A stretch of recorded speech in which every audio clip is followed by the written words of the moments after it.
Let's make some homemade granola. This is enough to feed an army.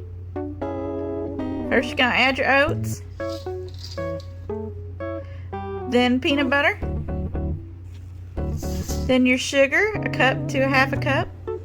Mix that all up and then put it on some baking sheets.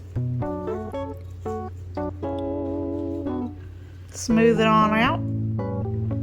You're gonna need about 3 baking sheets. Then you're gonna make it at 250 until it's golden, then let it cool.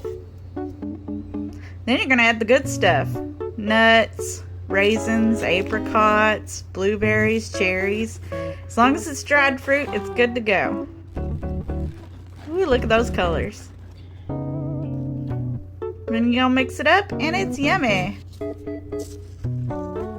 This recipe makes about a gallon. Look at all that goodness. Enjoy!